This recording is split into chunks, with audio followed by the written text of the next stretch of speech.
All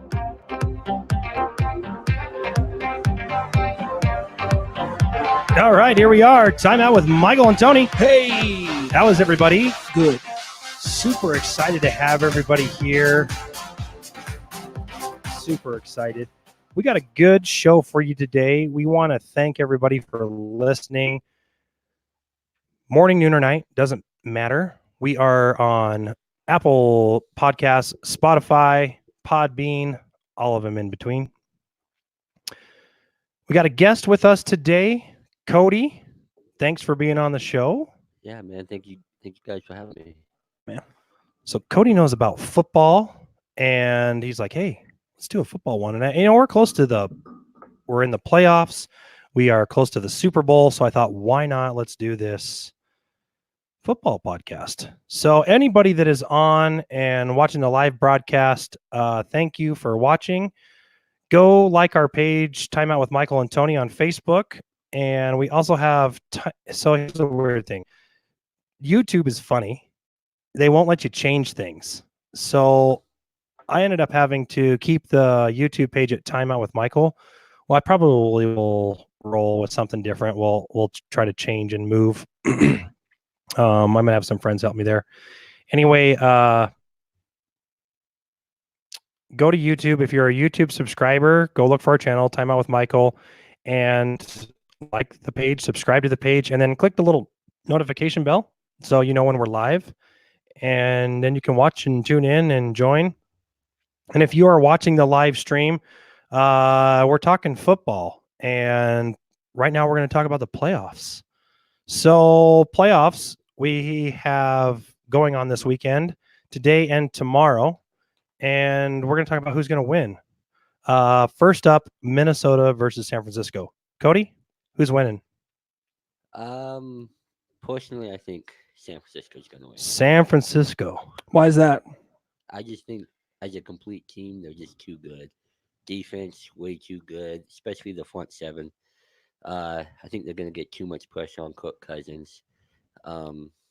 Cousins, he's not too bad, but nothing special. Jimmy Garoppolo, too. I think that's going to come back and bite New England in the butt in the future. They let him go. He went to San Francisco. I honestly think San Francisco is going to make the Super Bowl. In all honesty, there you go. He's going after San Francisco.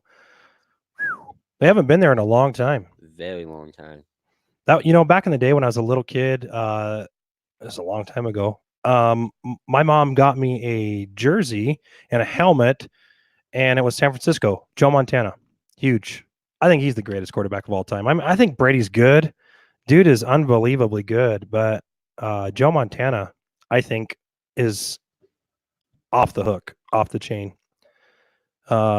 His career was cut short, but what about you, Tony? Minnesota or San Francisco? I think Minnesota. All just right. Purely for the sake that I've never liked the Niners ever, ever, except for when I was a kid. I was a huge Steve Young fan. Huge. Anybody on the live stream? What are you picking, Minnesota or San Francisco? And I'm going to have to go with San Francisco. And I think the reason I'm going with San Francisco is because of Jimmy Garoppolo. And I'd like to see this kid succeed. He's just a powerhouse. He grew up in the Belichick era. He grew up in the Tom Brady. He learned from two of the real greats, and he got to just sit back and do his thing. And when his name was called, he did very well. Unfortunately, last year he suffered that injury, and I felt really bad, but knew he was going to come back. And I actually Andrew Cannon, he's a big San Francisco 49er fan, owner and pharmacist over at City Drug. And if you mention Time Out with Michael and Tony over at City Drug, you probably just get mad props and pushed to the front of the line. No discounts, no extra things. No other perks, but maybe a high five. Yeah. So a good game on the way out. I told him, I'm like, you know what? San Francisco is going to be horrible. Yeah. And it ended up being my Giants that were the worst. Jamie listening, she says San Francisco.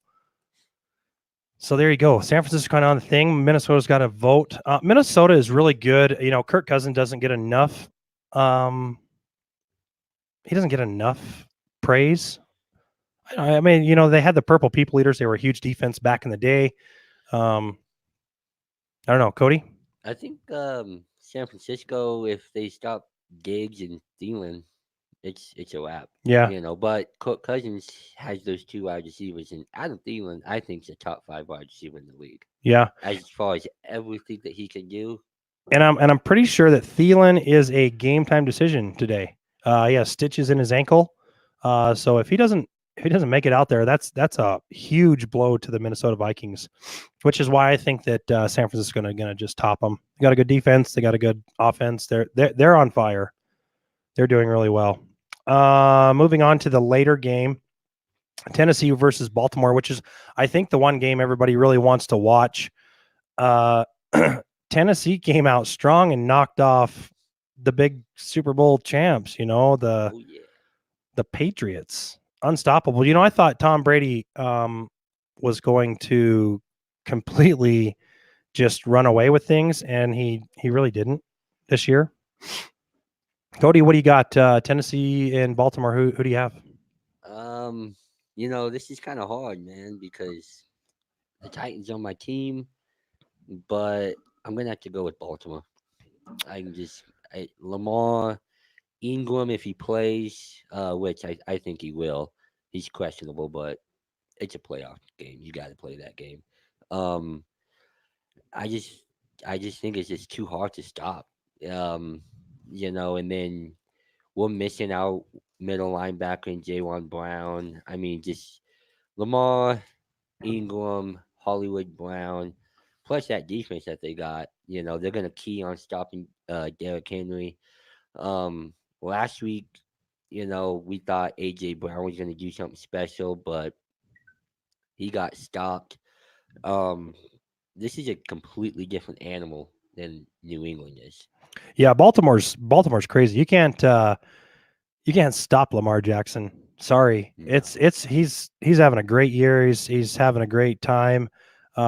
Super excited to watch this kid. He's been on fire. But Derrick Henry took some stuff from Eddie George and has done very well. He's got like 1,000 yards in the last 3 or 4 games, 6 games, last 7 games. same games. Wow. Yeah, he just after contact, he's something else. He has by the end of the year in the regular season, he had over 1,000 yards after contact, and he's just one of those guys that you give him 20 carries, he's just warming up. Give him 25, 30 carries, and if you could give him that many, the defense is just they can't stop him. Yeah, Derrick Henry reminds me of Zeke Elliott. The more Zeke plays, the better he gets. The more he gets hit, the better he is. I'm going to go with Baltimore on this one, just because I think Baltimore is going to go all the way. Tennessee's looking really good. Who's their quarterback? Tannehill? Ryan Tannehill. Yeah. Man, here's the thing.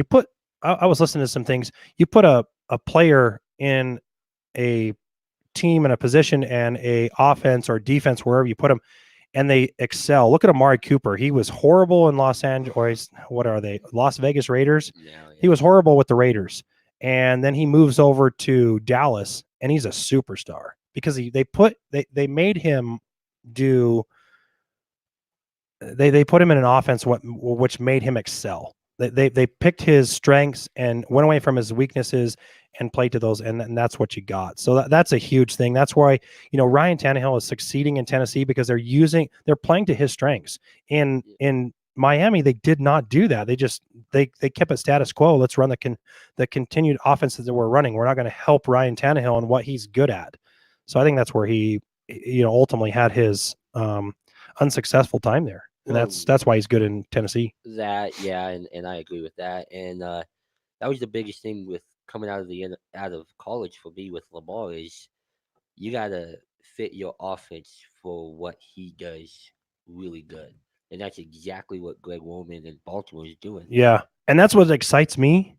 They got John Harbaugh over there as a coach, and John Harbaugh is a special teams coach. We'll get to this later in the show. And the Giants just hired Joe Judge, special teams coordinator and head specialist for the Patriots. And his exact words were, "We're going to play to our strengths." And that makes me excited because he's now looking at the fundamentals rather than just, oh, who do we have and let's go. So, Tony, Houston or Tennessee, Baltimore? I'm going to vote for Baltimore.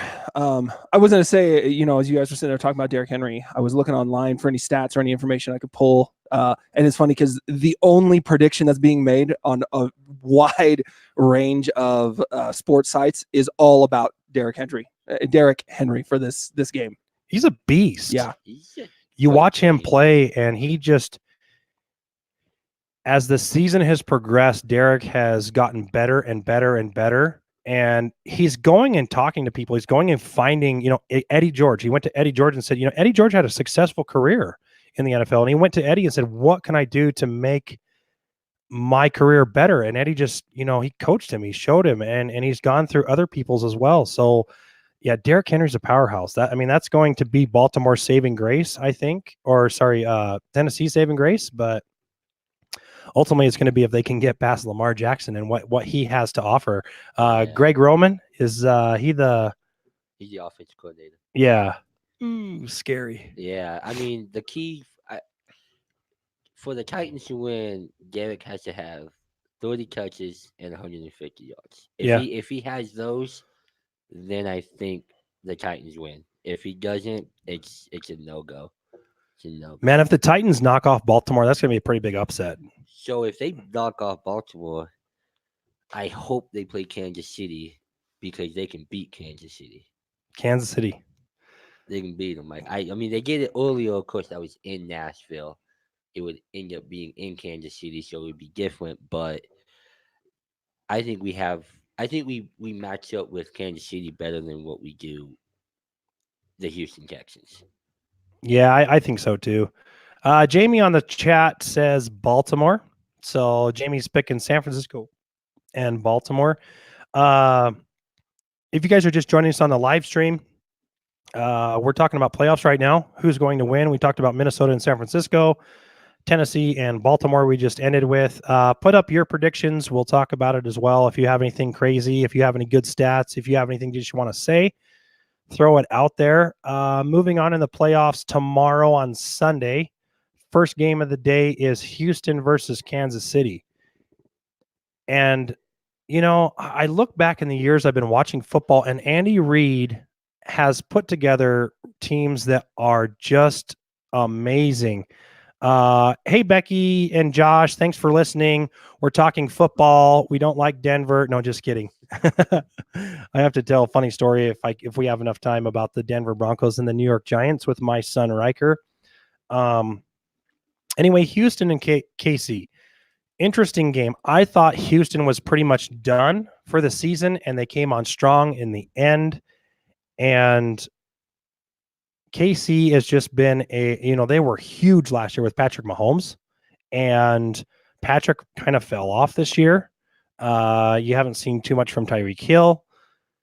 And Houston, where is JJ Watt been for the defense? Like, he is not, like, last week was about the only time we even heard JJ Watt's name mentioned. Well, he has a torn pec. Yeah, I mean, this guy's an animal, and he is a big part of that defense. I mean, it's huge. And you got Mr. Winston running that show down there, so that's really good. Is that better now? Yeah. Yeah. Oh yeah. These guys always always forget to add the big show screen. Tony, let's go with you on this one first. Houston and KC. Who you got? Houston and KC. I'm going to go for Kansas City. Why? Because of their colors? Yeah. For those of you watching, I'm not a huge sports fan, so I don't really have a whole lot to contribute to this conversation. Kansas City, because less racism. And I'm just kidding. These are opinions, folks. Yeah, these are opinions and nothing else. Yeah, that's my vote. Okay. Cody, Houston, KC. Man, I want KC to win, but I think they pull it off. It really just depends on how healthy Will Fuller is, I think, for Houston. And, he's never actually played in a playoff game. Right. And everything. So And you can't teach speed. And I mean, Fuller, Hopkins with Watson, I think is just very deadly if they can get on the same page. Um, and JJ Watt's the animal. He's the hype train. He's the heart and soul of that entire defense.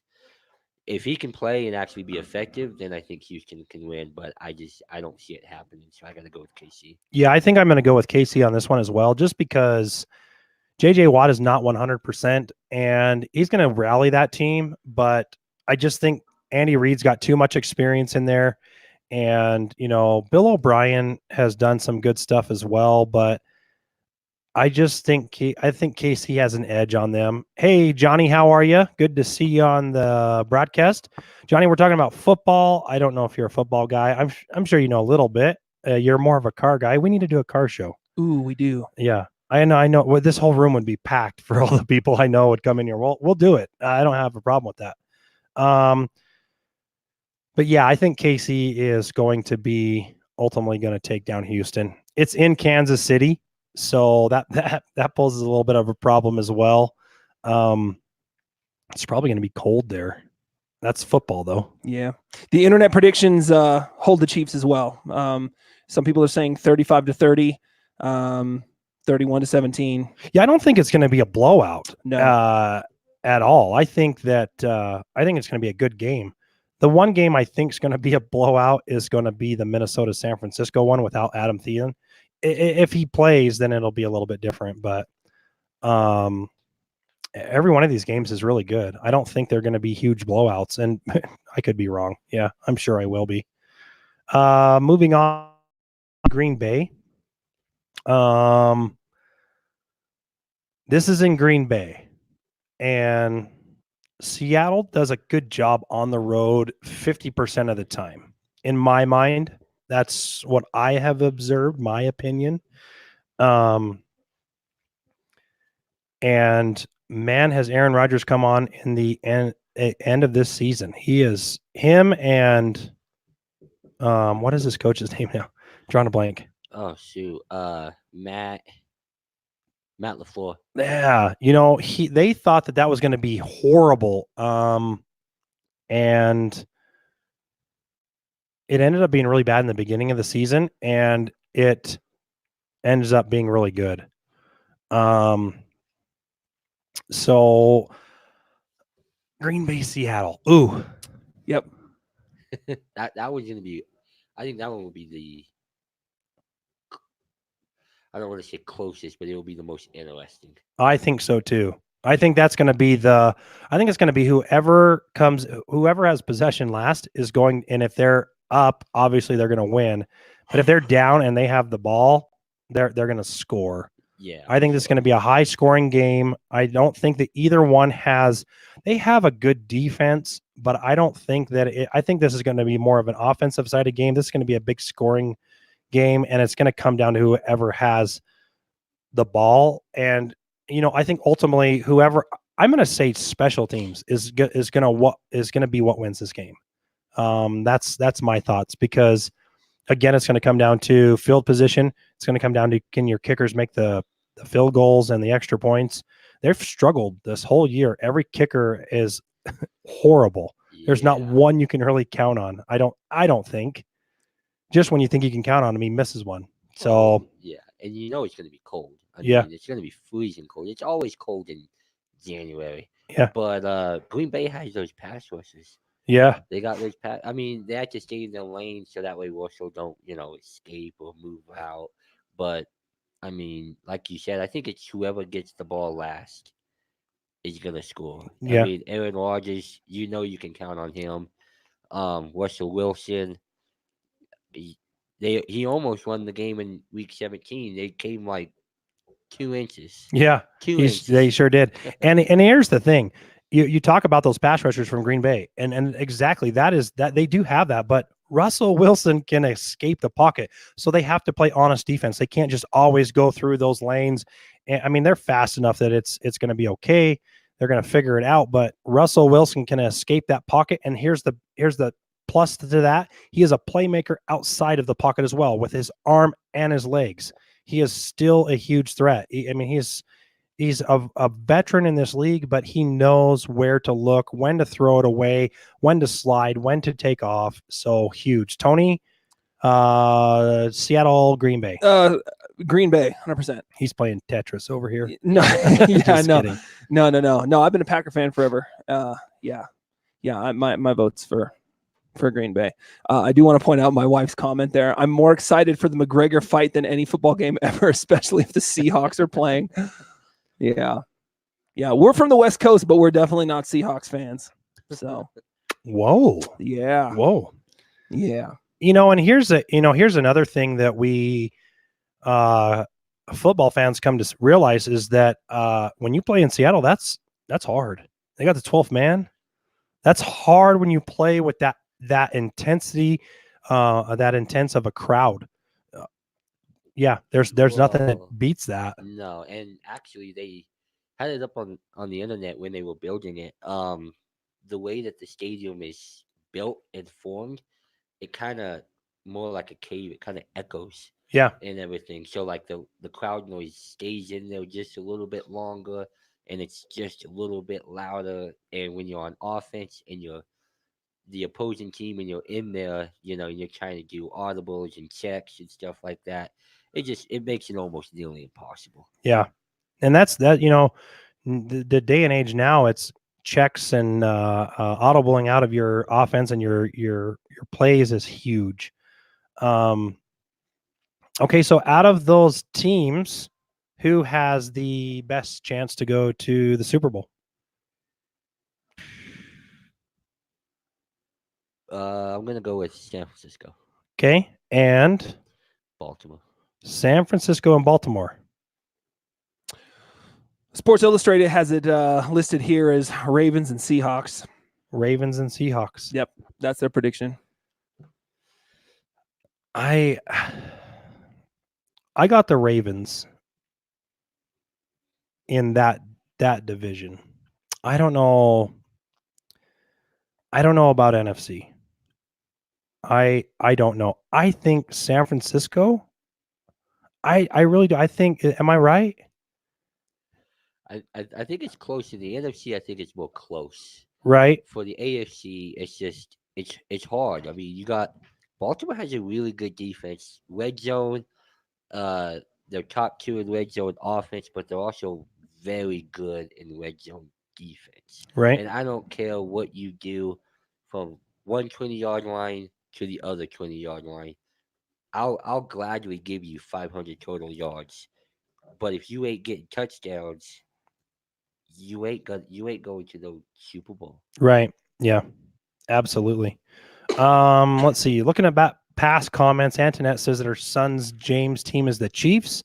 So I'm sure he was going to go for that. Antoinette's going to go for KC. Johnny says, I don't know much about football. That's why I sent Cody to you. So that's why we'll have you on for a car show, Johnny. And we'll have some other people as well. I think Kansas City has a good shot just because Andy Reid is good. He gets deep into the playoffs a lot of the times.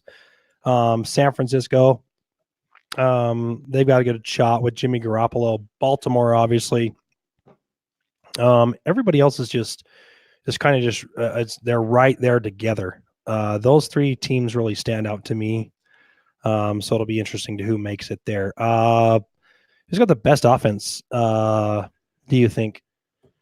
Total, everybody being healthy, it's Baltimore. Yeah. I mean, their tight end. I mean, they have 2 tight ends. My favorite is Mark Andrews, out of Oklahoma, and I think he's somebody who's also questionable, but he'll play. He's the guy that's in the middle. He's a matchup kind of nightmare. He's big. He's quick.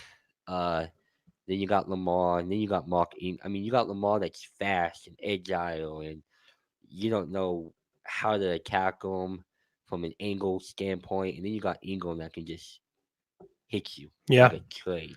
Tony?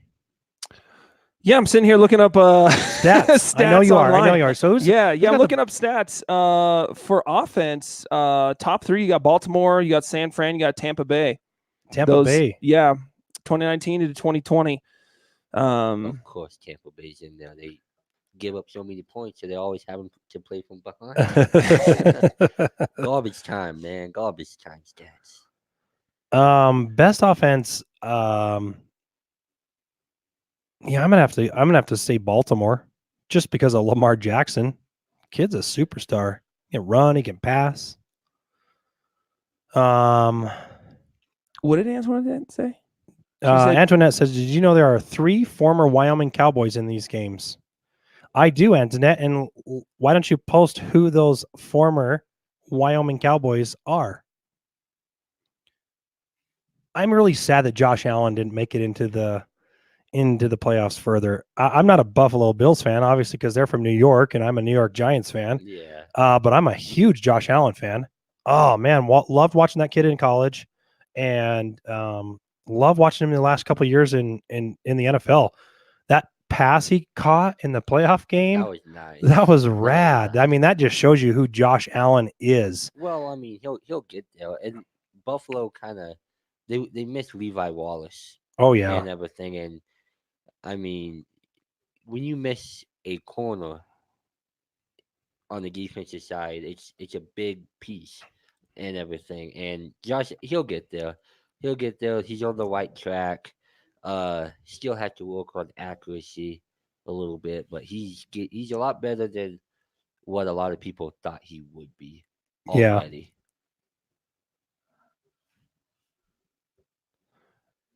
Kayla says, "What's the kicker's name we went to church with and played kickball with?" Oh, Josh Brown. Yep, Josh Brown. Yeah. We used to hang out with Josh Brown. So up in Seattle.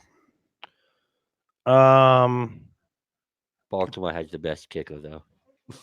yeah, that's true. Tucker, I need to learn how to kick. Make millions of dollars just to kick a football. I know there's a lot of job openings. Best defense, San Francisco. San Francisco. Tony, what does the ESPN experts say?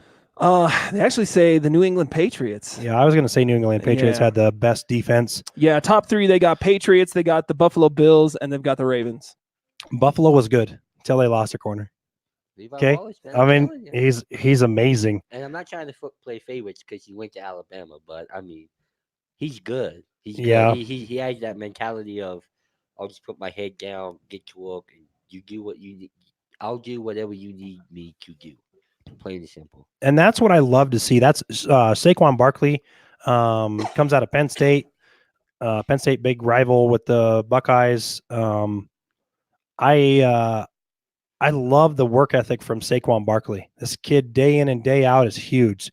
Levi, same mentality. I mean, just tell me what I got to do. Tell me how to do this, and how can I do it better? I know I'm doing it good. How can I do it better? Dude's just he's going to go places. He's going to be a Hall of Famer. He's going to be right up there with your Ed Reed, with your Troy Polamalu, with your now I forgot his name. Played for the Raiders. I was gonna say Ronnie Lott. Ronnie Law, of the yeah. Niners. Yeah, he's gonna be right out there. He's great. I like his attitude. I like his play. Hard hitter, fast, quick, knows the game inside and out. Helps all those around him. Big kid. So there we go. We got the playoffs through the playoffs. It's going to be exciting. Those should be starting here in the next little bit. And here we go. Super Bowl halftime and the hype. Do you think that once you get to the Super Bowl, do you think that, because they have to go through media day, they have to go through warm up and prep at a new stadium. Do you think that hurts once you get there? Do you think it's too much if you haven't been there? I mean, if you haven't been there, it's a little bit much, but that's when you got to lead on, who are your leaders on the field, how are your coaches handling it. If you got that workman mentality and you got that, I'll do it, but my main focus is what I got to do on the field and in the film room and on the practice field and all. But if you're new to it, obviously it's gonna kind of get to your head because you're like, ooh, I get to do all this, and it's something new to kind of get your name out there.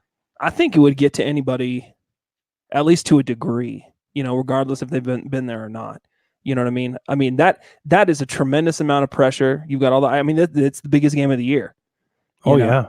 And so, yeah, I think mentally, I don't know. I think it depends on the individual and how they can deal with that mental weight, Go out and play your game.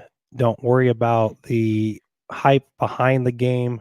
There's a lot of professionals out there that have talked about the hype leading up to Super Bowl, the media day, all of the talk on the ESPN, on NFL Network, all those shows. Of course, now you have the internet and social media that talks about all of that. Trying to stay off it, trying not to read into those things. If you're injured, if you're not, I mean, it all is a big thing. And if you just go out there and play your game, the best of your ability, you're going to shine. That's Tom Brady talks about it, about preparing the same way for the Super Bowl as he does any other game. And he's been there a lot of times. Yep. And so you really got to take a page out of Tom Brady's book when he talks about that, learn from that, because he's been there a lot of time. He's been there in the last decade. Yeah. I think he's been there like 8 times. At least. Yeah. I mean, you got to just, it's just another game. I mean, obviously it's the biggest game, but you got to look at it as it's just another game. Right. You got to take it like Marshawn Lynch, with Media Day. I'm just here so I don't get fined. Right. You yeah. know? I mean, that's how you got to look at it, And that's Marshawn Lynch. That's him. That's who he is. Yep. That's how he does things. And he did well with that. Don't change your persona on how you're going to take things, because if you do that, it's going to hurt you in the end. I think that's my thought. That's my opinion. I'm not an expert, nor do I pretend to be. Super Bowl halftime show. So this allows the players to obviously they get to have more of a break, because it's usually only about a 15-minute thing. Now you get 20 to 30 minutes of your break. And you got J-Lo and Shakira for the Pepsi halftime show. My future wife, Shakira. Oh, man, she can dance. She can sing. Wonder if Carrie's watching. Hips really do not lie. Now, the last time J-Lo was on a halftime show, she had a wardrobe malfunction, right? No, that was Janet Jackson. She ruined everything since then. Yeah, but if there's any time that there can be a wardrobe malfunction in Super Bowl halftime history, you got J-Lo and Shakira. Both. Please. Both. Please. It'd be perfect. Yeah. So he's like, yeah. So hey, he's not even. let me the musician in the room. Yeah, I'm just gonna put this out there. There is a huge percentage of people that turn the game off or like leave the room when it comes to a halftime, especially over the past 3 to 5 years. Yeah. In fact, last year between 18-year-olds and 49-year-olds, which is the chief demographic, right? That the Super Bowl targets, right? Yeah. They had a huge dip in viewers during the halftime. It was like record-setting dip when Maroon 5 hit the stage. Yeah. And so the internet's kind of going crazy because there's this constant trend of whoever is responsible on the NFL end of their marketing efforts. They keep picking superstars that, in their genre of music are relatively popular, but it's not really matching up with a lot of the demographic. And so a lot of people are either turning the station to go check something else out, or they're just getting up and leaving the room. Well, isn't Maroon 5 like for like younger?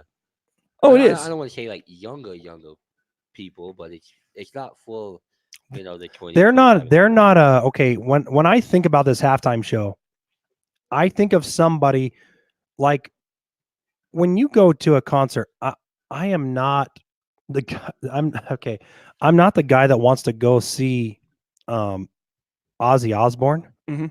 I mean, I do, but I don't know if I could sit through a concert of Ozzy just because I didn't grow up in that era. I do like some of his music. I've just never been a fan of Um, a corpse singing music. Also, Correct. Yeah. But what I've heard is the dude puts on an amazing show. Yeah. So that's what that's what I think that lacked with Maroon 5. They're a good band. Yeah. Adam is very talented. I mean, he's on The Voice. He's on sure. he knows what he's doing, but as far as Maroon 5 putting on a good show, I've never heard anybody that's like outside of I'm Drop Dead over Maroon 5 say, "Oh, that show is amazing. I want to go to another one." I just don't I think that's why you drop off there. And like you said, the marketing, the way they're going about doing the halftime show and how they present it, what they're doing, I think they need to take a step back. And I hope they have for this year, because I can tell you the last time I enjoyed a halftime show, I can't tell you. It's been a while. It's been a long time. Who was that one girl that come out of the sky? Katy Perry? Yeah. So Yeah. Katy Perry is held as the number 2 most popular halftime show of all time. Yeah, I mean, but you got, again, there you go. Katy Perry is entertaining. Yeah. You know, she is amazingly entertaining. And I think a lot of times, some things that I've heard from the halftime hype is that these marketers are trying to reboot these people's careers. Yes. Because they are kind of out of the spotlight. And the Pepsi halftime show, there was a huge dip, as you say, last year. I don't think that's a exaggeration. Yeah. Even in the past 5 years, people really don't want, like, I remember they used to have Celebrity Deathmatch on MTV. Sure. And they used to have the Bud Bowl, and there was so many different things. So which one did you pick to go do there? I think they got to pick someone who is entertaining. Yeah. And I think that Shakira is. J-Lo, I'm on the fence with that. Yeah. Yeah. I think it just depends on how they work it. You know, what Katy Perry did was amazing. Yeah. You know, I don't think anybody else did what she did. They had she brought the drones first. Yeah. She just put on an electrifying show. It worked. What she did from beginning to end flowed very well. And she's entertaining. Yeah. So that's huge. Pick somebody that's, I got to think about, Taylor Swift. She's huge. She's huge. huge. Why is Taylor Swift not on a halftime show? Wrong demographic, I think. Yeah, probably demographic, or she said no. Yeah, that's true. Do you guys know who is held as the number 1 greatest halftime show of all time?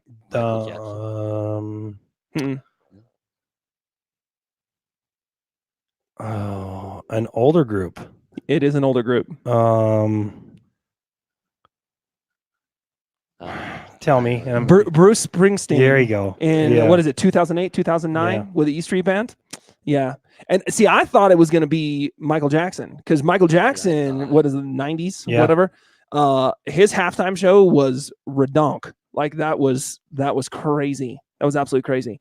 But yeah, no, Bruce Springsteen has the current number title. 1. Yeah. You wouldn't think that. Neil Diamond and Paul McCartney. Those are good Those are good people, Antoinette, but I just don't think that they would. I don't think entertainment wise they would put on a good thing. Maybe. That's my opinion. Johnny Penn says Metallica puts on a great show. I'm not going to comment on Metallica. Carrie knows I have a big problem with Metallica. Hey, as a drummer, I absolutely hate Lars Ulrich. Oh, hey, I can't stand him. Hold on, real quick. Yeah. 10 seconds. Pause. What? Okay, sorry. Big silence for Neil Peart. Oh my gosh! Rush yeah. drummer. Best drummer ever. Oh man, the world. Professor. He passed away. And on 67. the 7th. Yeah, on the 7th. So sad. Yeah. Rush would have put on a good concert. I like seeing those guys. They're not Super Bowl worthy though. Unfortunately, they're Yeah. a Canadian band. I will tell you who, and I didn't think this was going to be possible. Bruno Mars. Bruno Mars put on a fantastic halftime show. Bruno Mars has a good following, though. Again, there you Yeah. go. He has a good show. Yeah. He's a good entertainer, and people really he can relate to every demographic. Even if you don't like Bruno Mars and he comes on, it's okay. Yeah. You're not going to change it. Yeah. So, Yeah. So there you go. J-Lo and Shakira going to put on the Pepsi halftime show. I think it'll be good. I think it'll be better than last year for sure. Oh yeah. Unfortunately, commercials. What do you guys' take on the commercials lately? I think they're getting stale. You think they're getting stale? Yeah. Yeah. I think everybody used to look for the commercials because they were funny, they were entertaining. From what I've been hearing, everybody is saying that the commercials are trying to grab you and put you more into. They want you to come back for more. I haven't felt that. I haven't felt anything for the past 2 years. I think it was about 3 years ago when Katy Perry did her stuff. Mm-hmm. Like they had that there was that Doritos commercial and the beer The commercial. slap. Yeah. The kid slap. Yeah. Oh, that one was great. The Time Machine Doritos. Yeah. I mean, they've done a good job. I hope they come up with something good this year. Yeah. I do like their stuff, but I mean, it's getting so ridiculously expensive to get a Super Bowl commercial and to put off something good. Yo, a 30-second spot is like $42 million or something like that. Oh yeah. It's ridiculous. Now here's the thing. I too agree that I feel like over the past 3 to 5 years, the commercials have gone down.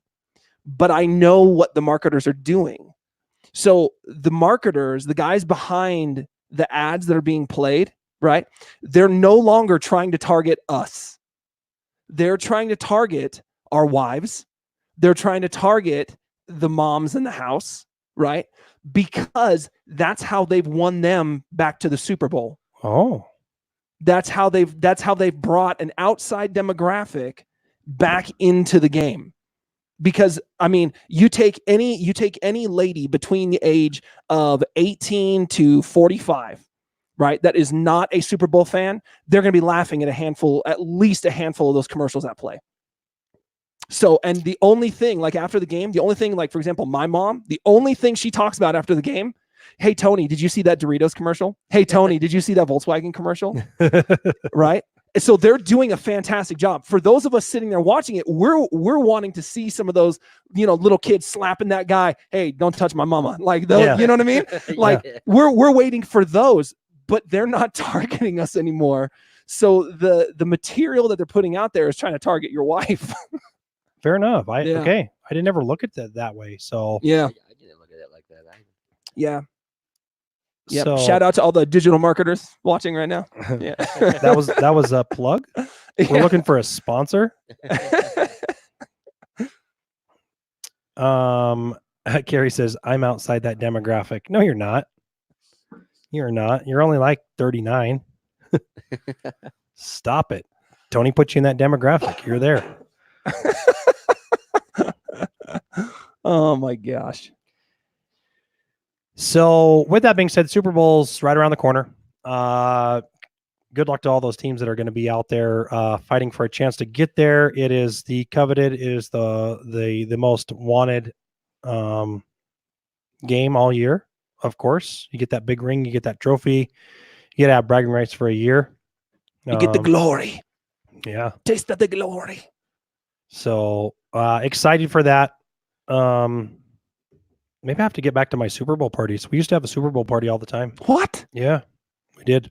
We would have food and drinks and games and prizes and football boards and money, and just was a good time. I got old. And it was like, okay, by the end of the game, if the Giants weren't in it, I was like halfway asleep through the third quarter. Oh gosh. Your Super Bowl parties aged you. Yeah. That's how hard you went, man. Yeah. So moving on to the football talk, we're talking about new coaches in the NFL. Obviously, a lot of shakeup. big time names getting dropped. Jason Garrett from the Cowboys. You had Pat Shermer from the Giants. You had Ron Rivera from the Panthers. And forgive me, the Redskins coach was. I forgot the Redskins even had a football team. Right. Man, his name is in the back of my head. Tell me who. Shanahan. So I think it was something Shanahan. Who's this? Redskins coach. It's not the one now. Tony's gonna look at that up for us. So let's move on to the Panthers hire. Bill Callahan And and Ron Revere. those are the new ones. So That's who what it are says, who are the Nick. old ones? The from when? Who was before Ron Rivera on the Redskins? When he says I might be so upset because I know. So Panthers hire Matt Rule, and he is a college coach from Baylor. And I'm so upset about this in a certain way because I wanted Matt Rule for the Giants. He has New York ties. He grew up in New York. He played with New York. I mean, I wanted Matt Rule. He made sense in New York, and the Panthers got him. Giants were supposed to hire or have an interview with him on Tuesday. They ended up hiring theirs on Monday. I thought Jay Gruden. Yeah, there we go. Yeah. So Ron Rivera replaces Jay Gruden over in Washington. So can I ask a question about the Panthers? Yeah, go ahead. What is wrong with the Panthers right now? Everything. All of it. Okay. So there's a lot of buzz around him becoming the head coach of the Panthers because they are expecting him to fix that team. Oh, I think he will. You know, they dropped Dave Gettleman a couple years ago, and he comes over to New York, and I don't know. I have mixed feelings about that. There's a reason the Panthers let him go, and then we pick him up in the biggest market in the NFL.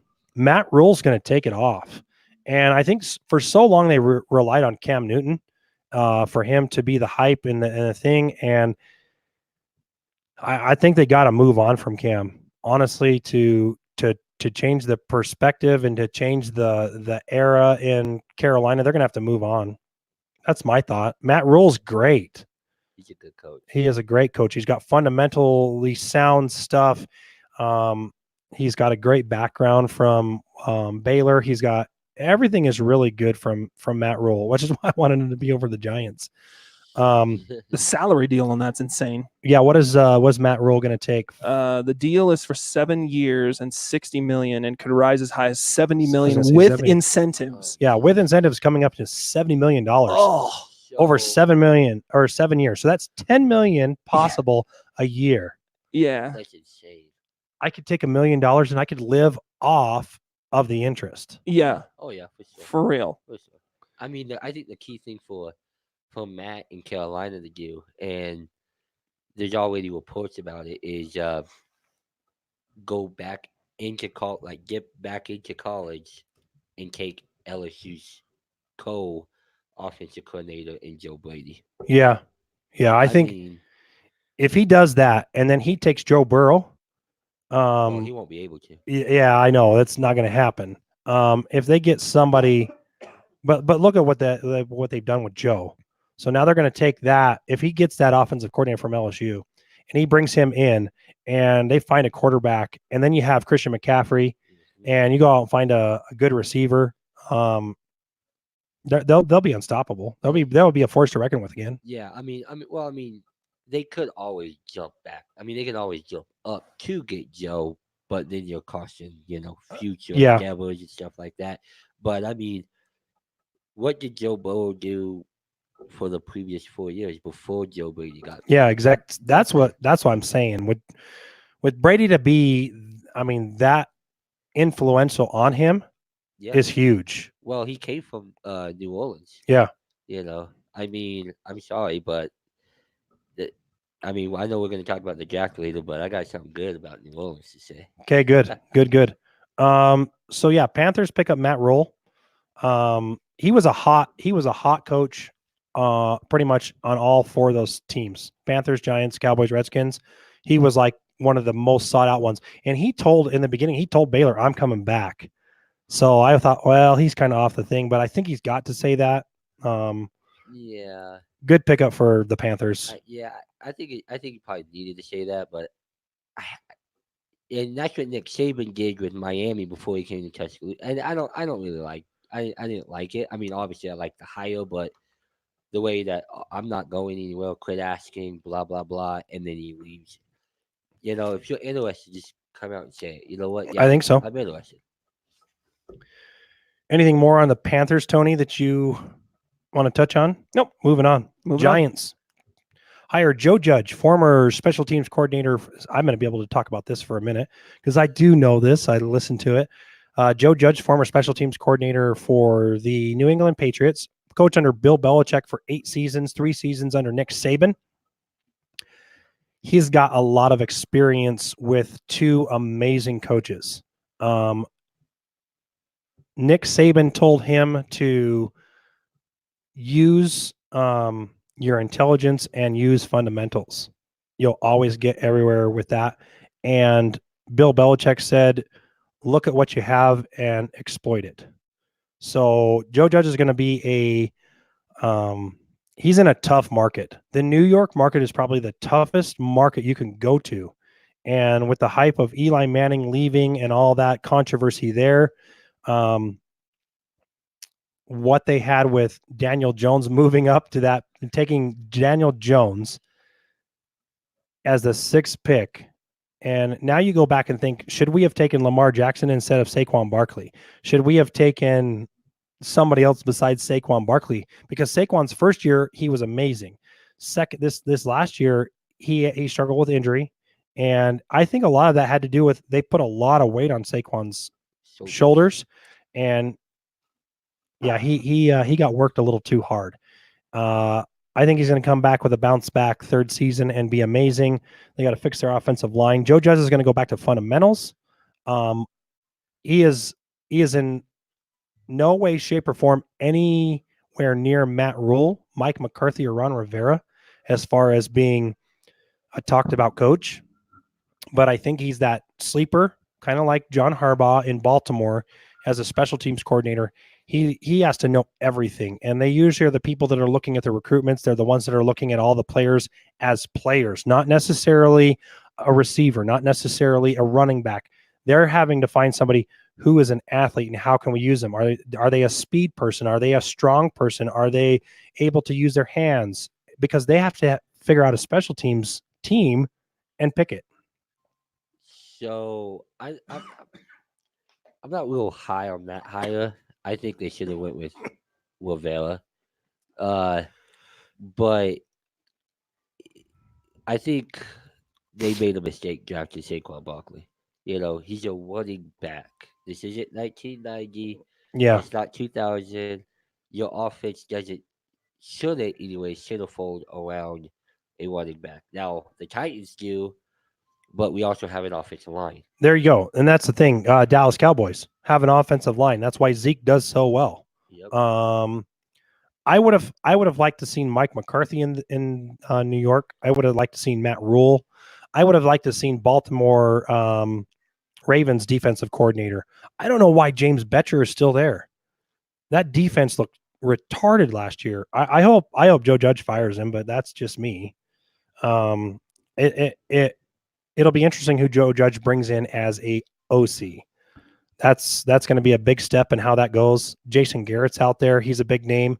There's a lot of other names out there. Yeah, I'd stay away from Garrett. Yeah, I would too.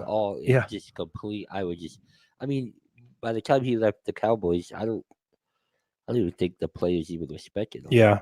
I mean, and that's big. I mean, you're talking about grown men in a grown man sport that don't even respect essentially their boss. Yeah. I mean, that's a recipe for disaster. Tony? As you guys were sitting here talking, I was reading this quote from Bill Belichick, and he was talking about Joe being a good coach because, he's smart. He's played quarterback. He's played offense. So he's got a very good offensive background. But the whole time in my mind, I'm thinking of Bill Belichick complimenting somebody and smiling. And it seems like the most painful conversation a person can have, Ever. like, like ever. Like he's going through this list, right? You know, there's a lot of defensive principles and special teams. He's a good defensive coach, you know, teaching those fundamentals and techniques in a kicking game, et cetera, et cetera, et cetera. And the whole time I'm just thinking of like your stereotypical Bill Belichick face, just like, On to Cincinnati. yeah. Well, him and Nick Saban on the same thing. It's like you don't ever see them smile. Yeah. It's just all like just 100% serious. Yeah. Just no. I mean, and it works for him. You know.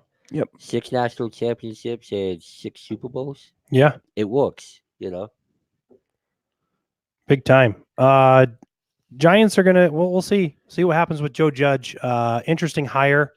I think that the Lamar Tish family is off their rocker on what they're doing with Dave Gettleman, Joe Judge, James Betcher, but prove me wrong. We'll see what happens next season. Moving on to Dallas. Dallas fires Jason Garrett, brings on Mike McCarthy. I like it. You like it? I like it. See, surprisingly I like it. I mean, I think he's gonna revamp it a little bit. I think he's gonna ultimately get the offense where it needs to go. I think he's gonna see where Dak Prescott is, and if he doesn't see what he likes next year, I wouldn't be surprised if he goes for Trevor Lawrence or something. You think Mike McCarthy more defensive minded, offensive minded? Ultimately, I think he's more offensive minded. Yeah. Especially with what he did with Aaron Rodgers and stuff like that. I mean, I wouldn't be surprised if he goes for a quarterback next year. I think he's going to. If Dak doesn't put something together, as far as here's the thing, Dak is a good quarterback. He just does not show consistency, and you got to show consistency. He's really good, and then he's off. It's like, and we're not talking like a little bit off. He's way off, big time off. Mike McCarthy, I think, is a good hire for Dallas because he's going to revamp the team, and that helps the Giants because he's gonna change the culture over in Dallas. And I think that Mike McCarthy is going to demand a little bit more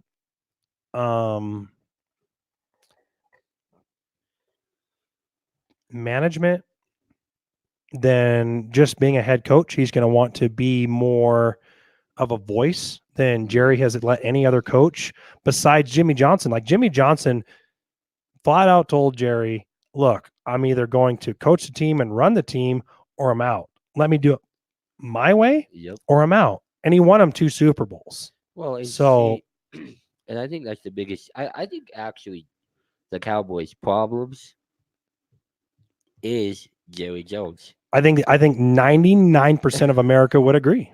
I mean, he has to have his hands in everything. He does. And it's just like, dude, take a step back. Let your coaches do their jobs and everything. I mean, you made a mistake paying, Jalen Smith all that money. You made a mistake paying Lawrence all that money. I mean, they get all that work for that big time money, and now they fall off. Consistency is key, and that's another thing that McCarthy's gonna demand. He's gonna demand, work. He's gonna demand, you own up to what you got to do. You do your job, and McCarthy's going to do a better job than Garrett ever could. Oh, yeah. He's going to demand huge. So are the Cowboys viewed right now like they're like under disciplined or like because the big thing with the internet right now is they're saying that with him stepping in, he's going to be bringing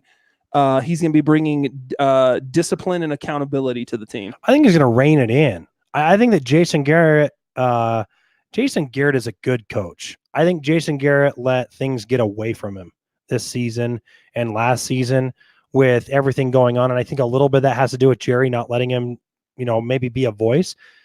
But he kind of let players do their thing and coaches do their thing and the Cowboys do their thing. And we're just going to, we're going to let you do your thing. That's kind of what I feel is what happened to the Cowboys. And Mike McCarthy is disciplined in meaning that we're going to practice. You're going to show up on time. You're going to suit up for this.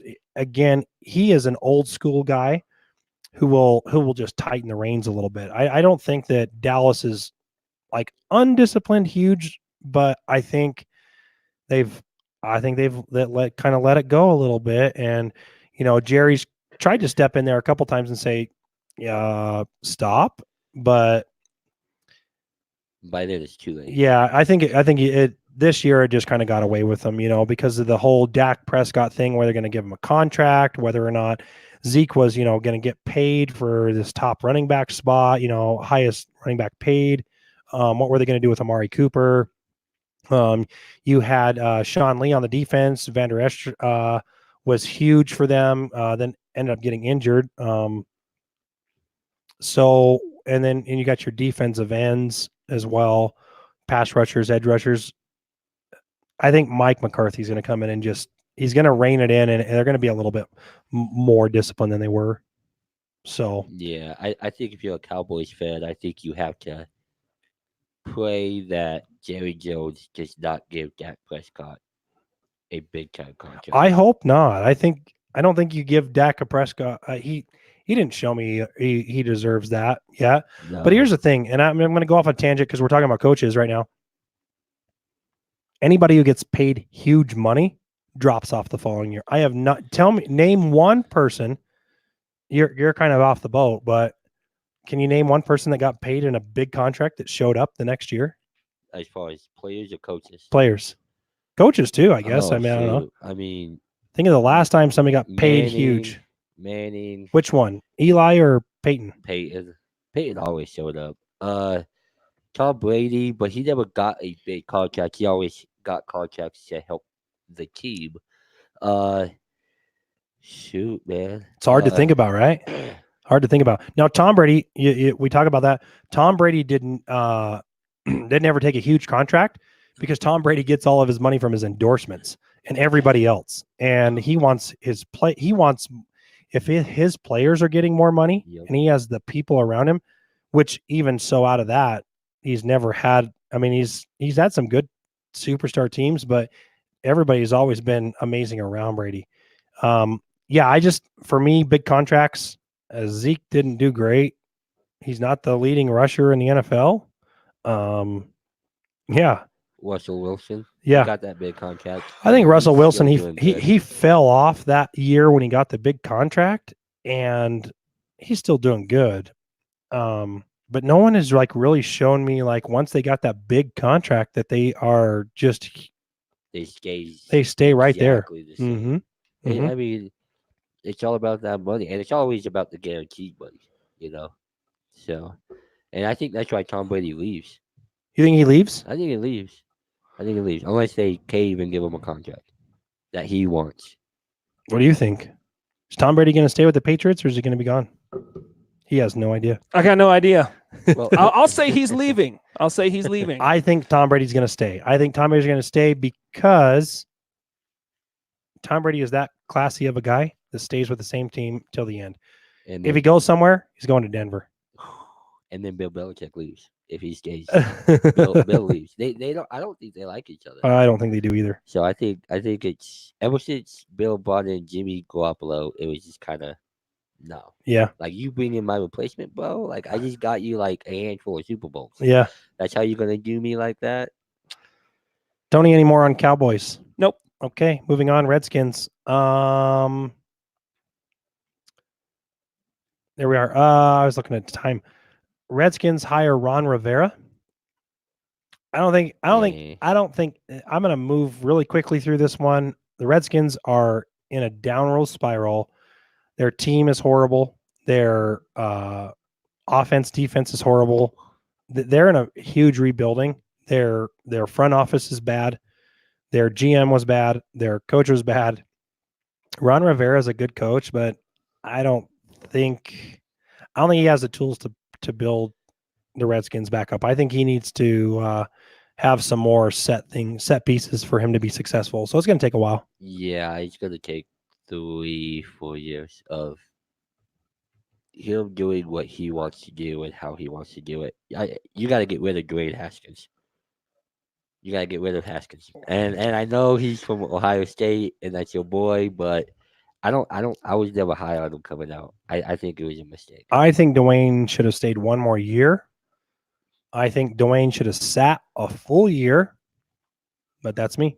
Yeah. It's me. Well, I mean, and it could just be he has no wide receivers. Yeah. Nobody. I mean, you look at that roster and it's just tell me who you see on that roster that can start on. I'll just 10 other NFL teams. That's why they were one of the worst in the league. Like you can't tell me one player. Yeah. I mean, it's that's how bad it is. The bad thing about it is the oldest guy on there, that team is really good still, Adrian Peterson. Unfortunately, I think he's their best offensive player. Yeah. He's like 6 years past his prime. yeah. That's saying something about how bad roster management and how bad their free agency and how bad their draft has gone. Yeah. So, Big time. Anything? I mean, the internet kind of agrees with you guys. Basically, what the buzz online is that he can bring a winning culture to the team, but they're not really sure if this was a great idea. They're gonna have to bring pieces around for Ron to make things work, and they don't have enough salary cap money to make big splashes in the draft and or free agency, I don't think. And I mean, they have a little bit of money, but nothing that's going to set them aside this coming year. Like you said, I think 3, 4, 5 years. yeah, it's gonna be a while. I mean, and salary cap always goes up. It goes up Right. like $10 million or whatever every single year. But with that being said, then you got quarterbacks that get $5-10 million extra. The Mhm. next quarterback that's going to get a big time contract, he's going to get more money than the previous guy, and it's just a domino effect. Yeah, So, Absolutely. So new coaching, Panthers, Giants, Cowboys, Redskins all get new coaches. Everybody else gets fired. And do you think any of those guys land anywhere? You think Jason Garrett gets anything?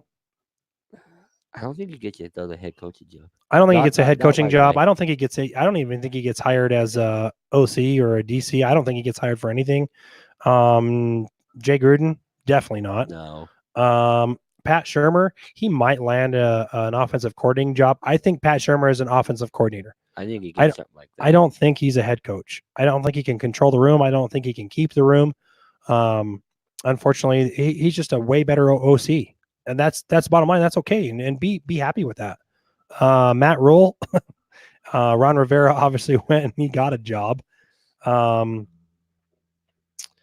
Yeah, good job Cowboys. Good job Panthers, Giants, and Redskins. Ooh. I'm kind of on the fence. Look at that though. NFC East, Giants, Cowboys, Redskins, 3 new coaches. Ooh. And the Redskins still have theirs. Or the Eagles still have theirs. I think the Eagles win it next year too. Win the division next year.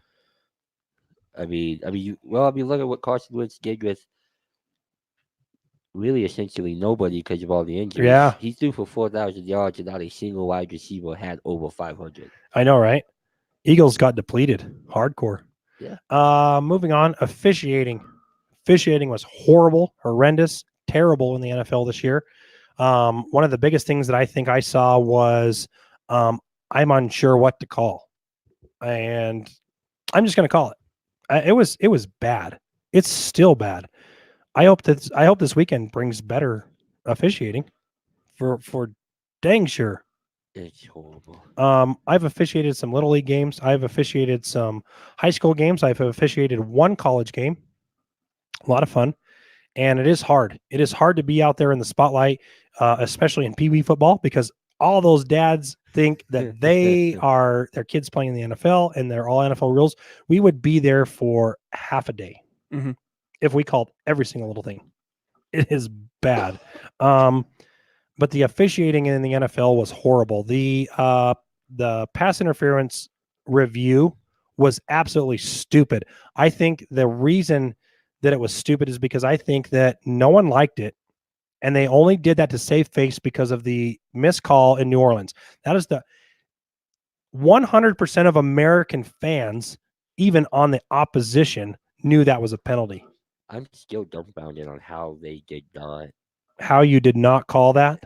You're looking right at them. I mean, it's Tony, real quick, while we're talking about this, will you search up what the average officiating official gets paid These guys get paid big money. You have to be an NFL official.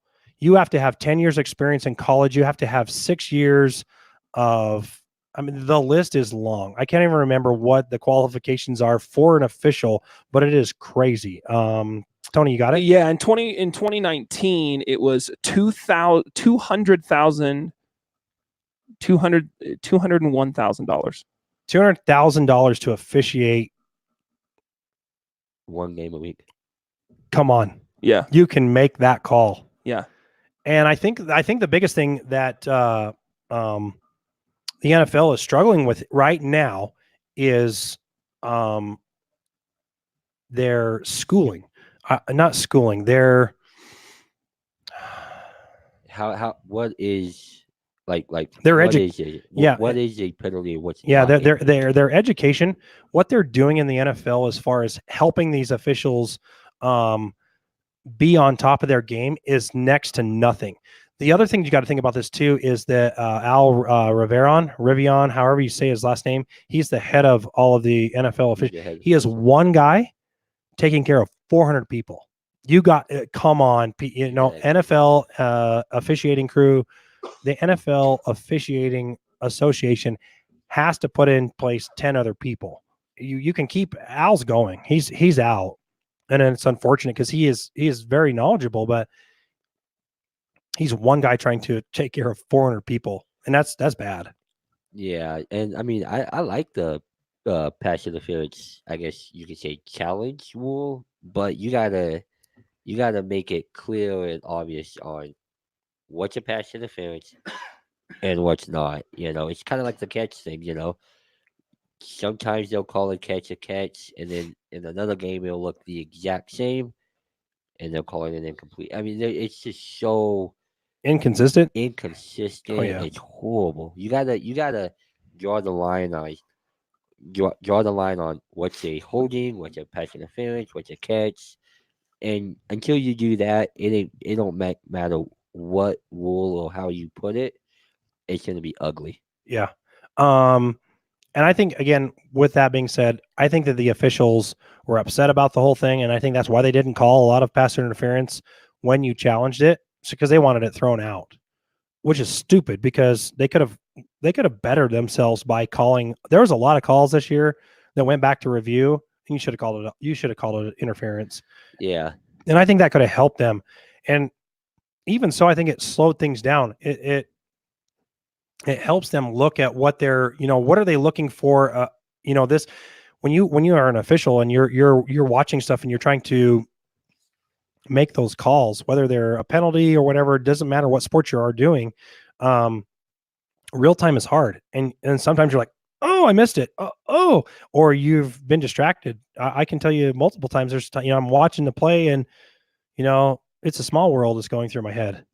I'm just kidding. No, I really don't do that, but they got to do a better job. I hope that they come up with something because the officiating was horrendous. Anything you got on that, Tony? No, I was just looking at they just recently announced the 4 head referees. They're going to be officiating this year. And who is that? Cleet Blakeman, Bill Vonovic, Walt Anderson, and Sean Hachuli. Hockley. Sure, That is Hachuli. the son. Sean, Hockley? he's Tongan. He's white. Hachuli. He's a little Jewish as well. Now, while we're talking, when we go into this thing, okay, remember, guys, Tony is not a sports guy. I'm not a sports guy. Okay, he's doing the off-site stuff, which has really been helpful. So thank you, of course, on that. While we get into the draft, because that's what's next. I want you to look up Ed Hockley. Ed Hockley. Yes. Ed. Okay. This dude is huge. This dude's bad. I mean, he's like muscle, pure muscle. He was like the biggest dude ever. Oh dang! Yeah, Yeah, right. well, even the NFL players, like they go up and argue with the referees. I don't think any of them argued with Ed, because Ed wasn't having that. He's like, today, buddy, get out of here. That's a big dude. See, I told you he's Tongan. I told you. I'm gonna see if I can pull this image up. I mean, Ed Hockley he's very well known in the sports world. When you talk about, I guess, He's respected too. yeah. He was a very good referee. I didn't really have a lot of problems with him. Okay, so right now, right here, people, this is Ed Hockley. If you don't know who Ed Hockley and you're watching the live stream, this is him. This is what this is the big dude. And what's his boy's name? Sean. So I think, yeah. Sean's just as big, if not bigger. Anyway, I miss Ed. Ed was a good official. He's about to shred that shirt, man. I know, right? That's one sneeze away from being a tank top. You know, and I actually think that's him not at his biggest. The picture right next to it on the left, I think, is Right that here? one. Yeah, I think that's the one. I mean, look at that. Look at those arms. Look at that definition. those triceps. Man. Yeah, Knock that one you right there. out. Click that one. Triceps. Look at that. Look Oh, there. He's flexing that? those biceps. Yeah. He ain't fooling nobody. I know I'm on national TV, but look at this. Oh, Yeah. And it was really weird because like one year he was huge and then all of a sudden he wasn't. steroids. It's because he hadn't been back to the islands in a long time. And Oh, so yeah. he just kind of, Fair enough. it really impacted his physical, his mental, and his spiritual state. Oh God, we're getting deep His into that. his centering Oh, with the geez. C was, been too long. 2020 NFL draft. Yeah. It is approaching. We're 14 weeks away. Loaded. Most exciting time of the year for me. Oh, I love it. I love it. I'm joking. Oh, I'm not. I love it. Yeah. No, I mean, I used to watch sports back in the day, and then my life got really busy, so I stopped. But yeah, when it came time for the draft, I used to get all bent out of shape. I think for me, it depends on what is going on for the year and what happened last year for me for the draft. Yeah. My wife can tell you there's years where I get really intense with the draft, really watching it, focusing on it, keying on it, seeing what players are there, who's going to get what, who I want to be on the Giants. And I can tell you this year, I am very interested, very, very interested in the draft. There are a lot of good players coming out. There are a lot of good needs that we need. Tua's coming out. Unfortunately, I don't think he'll play next year with his injury, which is good because he'll be able to learn. You got Chase Young coming out of Ohio State as a defensive edge rusher. He'll be huge. Jerry Jordy as well is huge. Isaiah Simmons. Isaiah Simmons is good. I actually think he's better than Chase Young. You think so? As a complete overall player. Somebody I think the Giants could use would be Isaiah Simmons. Isaiah Simmons, he can play the nickel, he can edge rush, he can play light, he can play inside, he can do anything the Giants would need him to do. Because that's what he does at Clemson under Brent Venables. Yeah. He does everything for that defense. Chase Young has the easiest job on the defense, essentially. Absolutely. Snap the ball, go get the quarterback. Or just go see ball, go get ball. Easiest way. I mean, Chase Young's a baller. Simple as that. But I think for what the Giants, because the Giants need several pieces, obviously on offense and defense. I think Isaiah Simmons would be the best pick. And not only that, but you could actually trade back and get more draft pick revenue, and then still get a dynamic future Pro Bowler. Yeah, absolutely. Have you guys already seen? Oh, I didn't mean to cut you off. Go ahead. No, I mean, or Jerry Jeudy. Jerry Jeudy would be great. He is he's quick. He's not as tall. I think the Giants still need to go out and fight. He's only 6'3", 225. He's bigger than Sterling Shepard. But I think they need to find a taller, like a Plexico Burris, somebody that can jump up and grab that, a Julio Jones. Man, there's not a lot of tall. The problem is they don't grow on trees, man. I know, right? Those tall wide receivers that are dynamic, like a Julio, like a Michael Thomas. They don't there are a lot fewer than those than there are players like a Jerry Judy or Antonio Brown or whatever. Jerry Judy will break your ankles Yeah. before he even gets the No, ball. I agree. Now, what were you going to say? I'm I was sorry. going to say, I don't know if you guys have seen the order of the draft for 2020. Yes. Yeah, is that why you're excited? Because the Giants are number 4. No, I wanted him to be number 2 because then we would have Chase Young. We don't have an edge rusher. The last time the Giants were prevalent in anything, they had a good pass rusher in Jason Pierre-Paul and Kiwanuka, Michael Strahan. Yeah, they're Justin Tuck. They're missing. You're going way back in the game. I know, right? That's Yeah. when they went to the Super Bowl. Yeah, that's when they were prevalent, You know? Joe Burrow coming out of LSU as a quarterback. I bet he goes to Cincinnati. They're moving on. It would, but I don't think that Cincinnati has a choice. You know what I would do if I'm Sean Payton and the Saints? I'd jump up and take. You think so? If Why I'm not Sean stay with Payton, Why not stay with Teddy Bridgewater? He did good. I don't think that knee really concerns me, man. When Yeah. you blew that knee, it really concerned me. But then I think, I mean, me personally, I think that'd be the best overall case for a guy like Tua. You can come in. He's built kind of like Drew Brees. He's not tall. Yeah. He's not stacked or anything. He goes to an offensive-minded coach.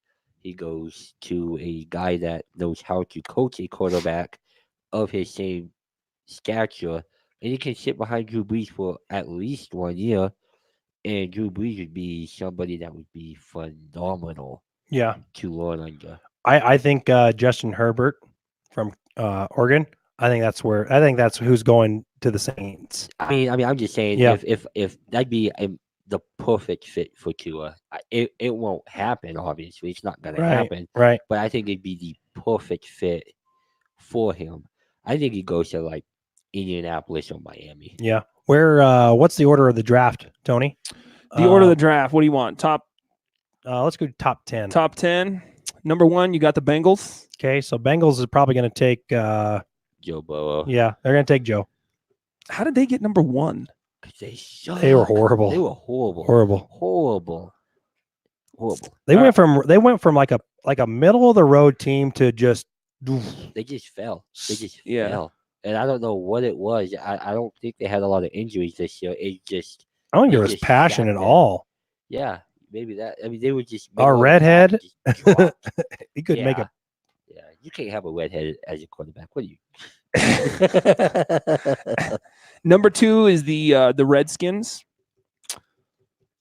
Oh God, they have so many pieces. I know. I think they take Jerry Jeudy there. I do because they hope want not. Dwayne Haskins to have somebody. I think that's where Jerry Jeudy goes. The Redskins are like Alabama 2.0. Yeah. They have so many Alabama players. Number 3. Number 3 is the Detroit Lions. I think the Detroit Lions go with an offensive tackle or a cornerback with Jeff Okonda from Ohio State, or they're going to move. I'm trying to find him real quick. There he is, Andrew Thomas from Georgia. I think that's where they go. I think that's where they go. Yeah, Giants. Giants are number 4. Yeah. I like to see them take Chase Young. I don't think Chase Young's going to be on the board because there are those 3 top. Chase Young, I mean, all 3 of those teams need a defensive rusher. I just don't know if he's going to be on the board. And if he doesn't, I would take Jeff again, and not just because he's from Ohio, but he is amazing. He's a great cornerback. He's going to be a starter day 1. So he's really good at man-on-man Yeah. coverage too, which if that's what Betcher plays. He plays a lot of man. Or at least that's what we thought he played. Man or zone. You didn't ever know. Simmons is a good thought. They need a linebacker, but they've never taken a linebacker in the first round since Lawrence Taylor. So I don't think he's going there. You got Derek Brown, defensive tackle. I think that's too high for him. Yeah. I mean, Isaiah Simmons would be great, but again, you gotta. I don't think they go Isaiah Simmons, but you can get more capital if you fall back, and the Giants have so many needs.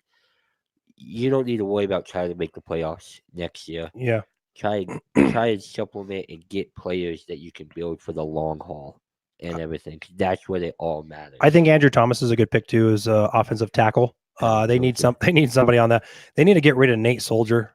They paid way too much for that dude. Have you ever noticed that New England players that do really good in New England Never do good in anywhere They else don't except ever for do Jimmy good Garoppolo. He's the only except for one, Jimmy. but he didn't really play. Like he was like all the people that were non-starters in New England have succeeded. Anybody else has not. So Yeah, it's crazy. It's number crazy. 5, Number 5 is the Dolphins. Tua. Tua. And the thing is, they have 2 other first round draft picks, Yeah. and they have Magic Fitzpatrick at quarterback. He could sit under him for a year, Oh yeah. learn a little bit. And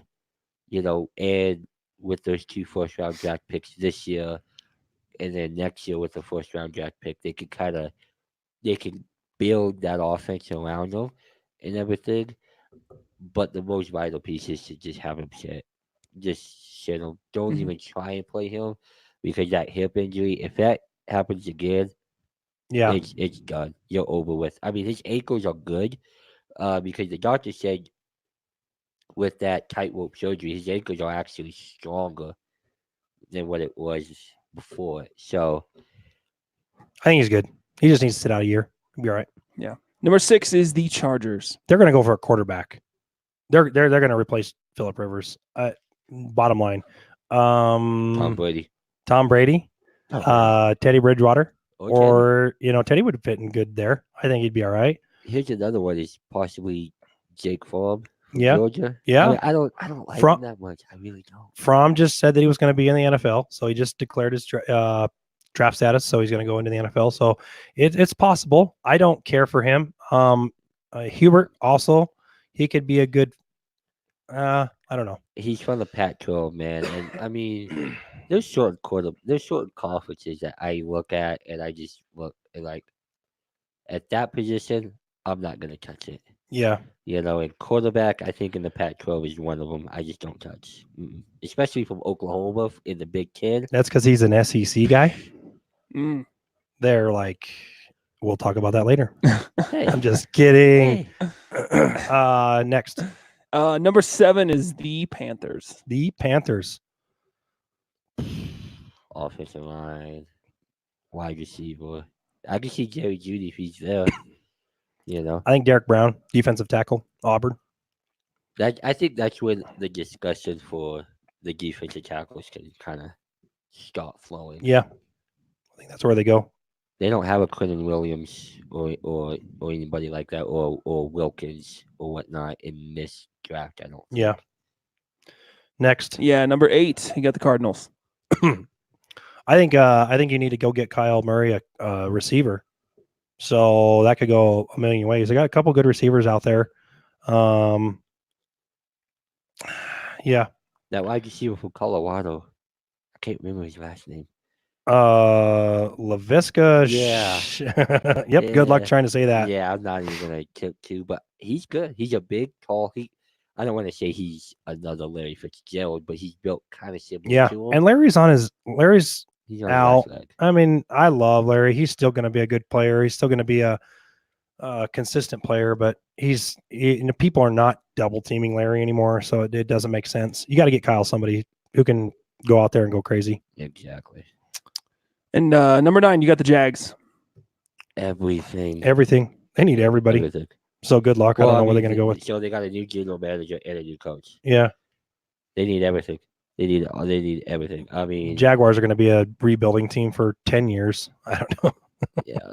It's a mistake. So they went out and spent all that money a few years back to get all these players. I mean, Jackson from Denver. I mean, all of these guys. And it worked for 1 year, and it got to the AFC Championship game, and it fell short, and they spent so much money that year that they couldn't add to it. And then you add in bad draft picks. Yeah. And then it just caved. And they are where they are right now. Last And 10. last one, number 10, you got the Cleveland Browns. What a disappointment. I think the biggest You appointment of sure? 2000 biggest appointment of 2020. And I love it. I smile big because I loved Odell Beckham when he first came out. And I think he's an electrifying player, but he is not a dude needs to shut his mouth. He's not a team guy. It's a Jarvis beast. Landry was out there kicking his butt, and Jarvis Landry is not any better than Odell Beckham is light years ahead of Jarvis, and Jarvis made Odell look stupid. I was gonna say And I'll take Landry over Odell. oh yeah, any every day. any day. And the biggest problem, and I was saying it to a few people that I talked to in groups and stuff. They made a mistake by drafting Baker Mayfield. Oh yeah, They made a mistake. I mean, he does great. He did great you're gonna in college, but he had Lincoln Riley, and he played in a Big Ten conference that just they don't play defense. you're gonna have to find somebody who can reel in all three of those guys. And when they do, they'll be a pretty good team.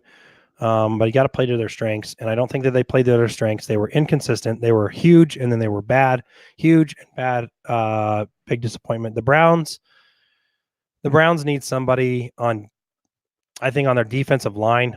Probably maybe even a safety, because we got their safety. He did not really their safety. He's just like a strong safety, cornerback, whatever we want to call him.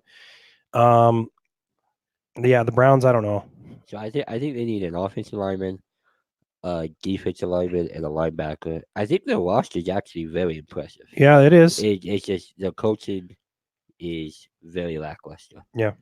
Very lackluster. So anyway, best recruits. I'm gonna say Joe Burrow, Chase Young, Tua, Jerry Jeudy. Somebody else to look at is Henry Ruggs, Yeah, just because of his speed. Yeah. Just because of his speed. Actually, I mean, you look at Tyreek Hill and look at what he's able to do. Henry Ruggs posted a 4.26 40. You know, and you can't teach speed. yeah. You just can't teach it. You know, that those are guys to look at. Lawrence from LSU, the defensive tackle. You know, he's good. I really like Jeff Okuda though. Yeah, Jeff's good.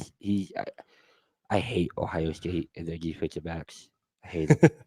It's getting annoying. Lattimore, you know, Ward, and now Okuda. Stop it. Go do something else. Go the Ohio State Combine. Thoughts? I think the Combine's dumb. I don't like the Combine. And the reason I say I don't like the Combine, Tom Brady. Tom Brady is my biggest thing. Guy just kind of lackadaisically ran his 40, threw a few balls, and now he's the greatest of all time. Like, So I think there's a few things that are just stupid. The Jamie- 40-yard dash is retarded. sorry to cut you off there, Cody. Jamie Evans says, who do you think will pick up CeeDee Lamb?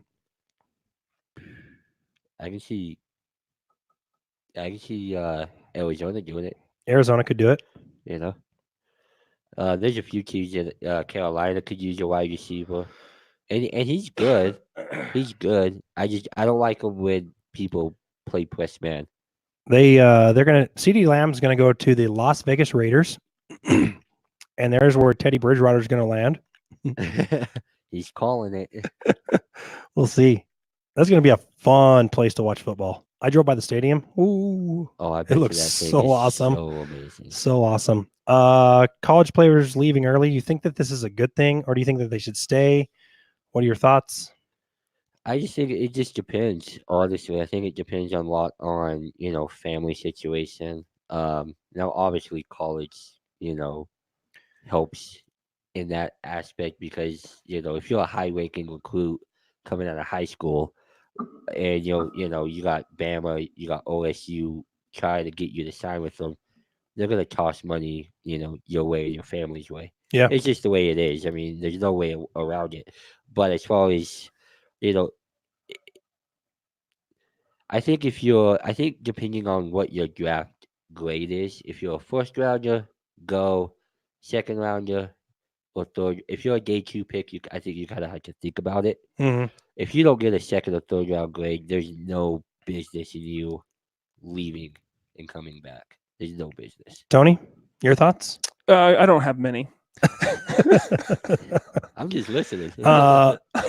Here's my 2 cents on college players leaving early. I think it's stupid. If you get injured in the NFL, what are you going to do? Yeah, you're toast. What is your backup plan? Some of the smartest NFL players have finished college, even if it's just an associate's degree. True.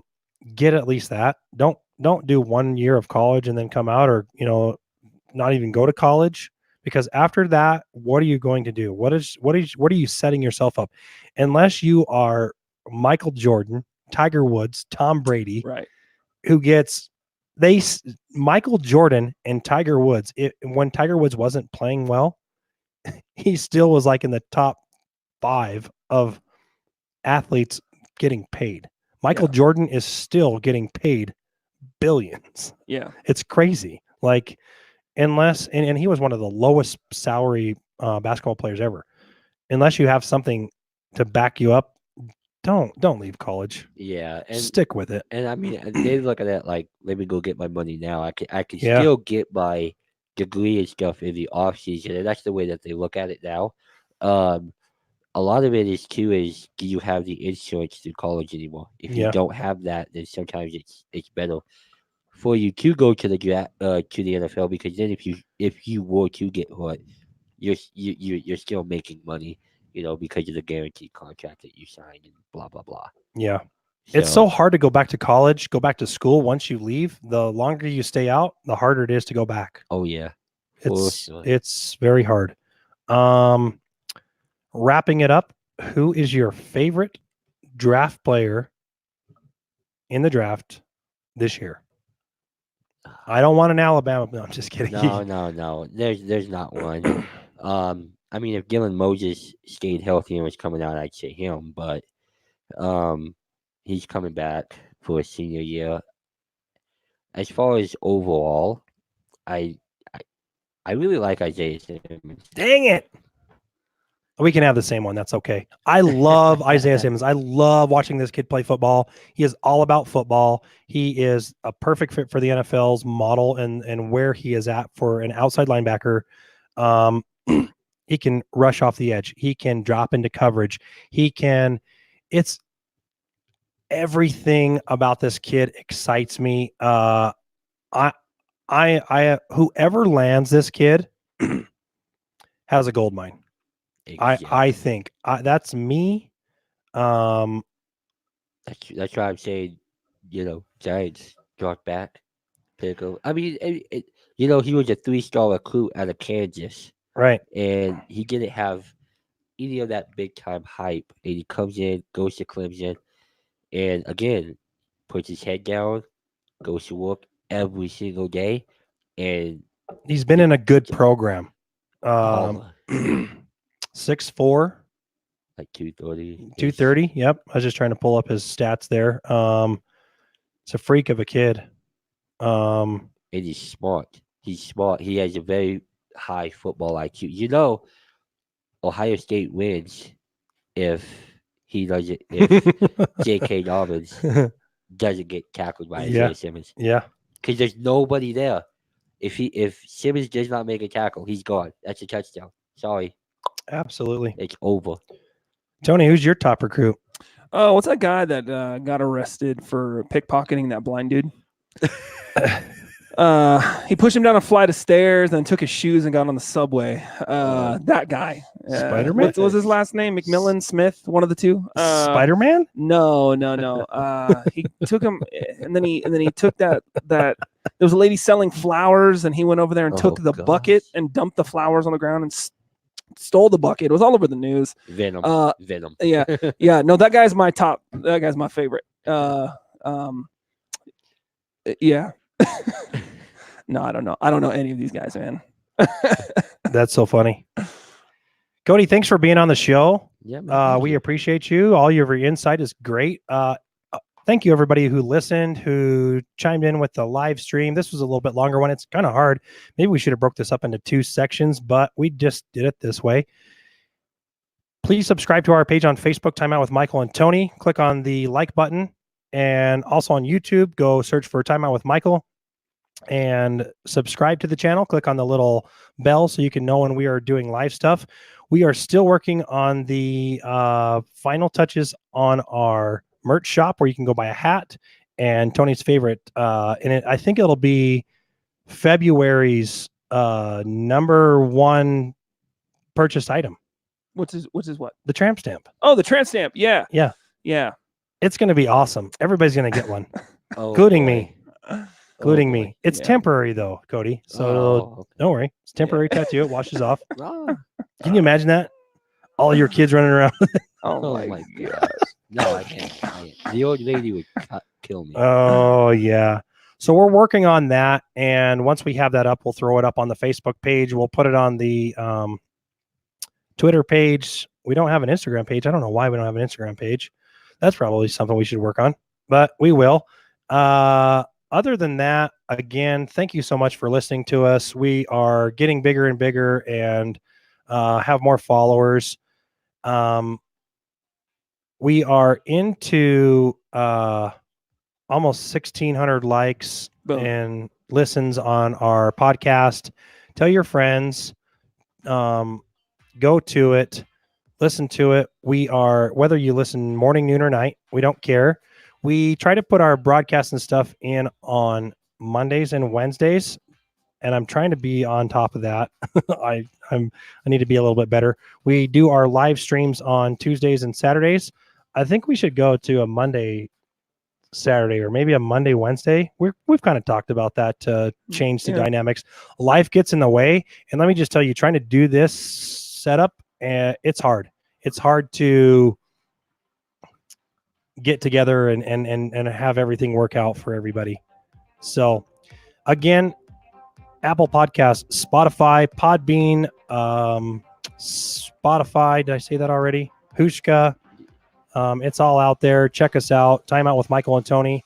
Thanks again, Cody, for joining us. Yeah, Had a super fun time, and we will talk to you guys later. Bye-bye.